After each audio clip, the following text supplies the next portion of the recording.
రాండి సార్ ఒకసారి మా ఊర్లో అనుకోండి, బ్రాహ్మణ వెళ్ళేలా పక్కకు మూసిపోతుంది.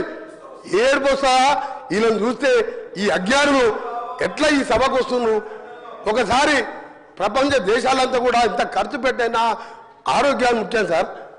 వ్యవసాయానికి ఒక నీళ్ళు ఇవ్వలే, మిషన్ పేరు 6,000 కోట్ల టెండర్ పెట్టి డ్రా చేసుకున్నారు. ఇవన్నీ లెక్కలతో సహా నా దగ్గర ఉన్నాయి. కానీ కేటీఆర్ చెప్తాను తప్పు చేయకు, ఒక్క ఎకరం నీళ్ళు ఇవ్వలే. మా ప్రాజెక్టులే NT Ramarao పుణ్యమని AMRP, Rajasekhar distribution,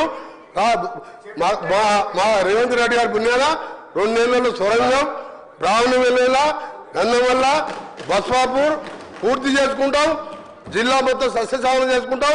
మీరు ఎన్ని అడ్డపడ్డా, బీజేపీ వాళ్ళు అడ్డం పడ్డా, మూసీని క్లీన్ చేయించుకొని మేము బతికే కోరిక, మేము కూడా బతకాలి.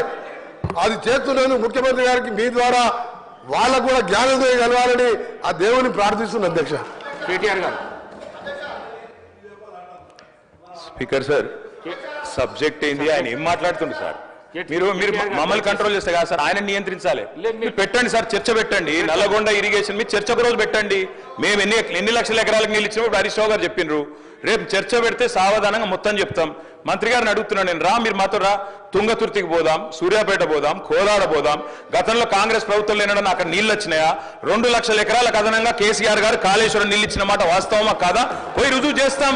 ఎందుకు అధ్యక్ష అంత బేసిజం ఆయనకి? రెండో మాట అధ్యక్ష, నల్లగొండ జిల్లాలో అన్ని విలేజెసిండే ఉంటాయి అధ్యక్ష. నేను అడుగుతున్నా, మరి ఆనాడు ఎందుకు అధ్యక్ష వరి ధాన్యం ఉత్పత్తిలో నల్లగొండ జిల్లా మొత్తం దేశంలోనే నెంబర్ 1 జిల్లా ఎందుకు కాలే అధ్యక్ష? అన్ని విలేజెసింటే అధ్యక్ష. మంత్రి గారు దయచేసి మీ సబ్జెక్ట్ వచ్చినప్పుడు మాట్లాడు. మీరు వద్దన్నారా? మీరు ముఖ్యమంత్రి గారు నేను మాట్లాడలేకపోతే నేనేం చేస్తాను నాకు అర్థం కాదు. అప్పుడప్పుడు నీ సబ్జెక్ట్ కూడా తీసుకోమని చెప్పు దయచేసి అధ్యక్ష. నేను మాట్లాడుతుంది రైతు బంధు మీద అధ్యక్ష. వారిని కంట్రోల్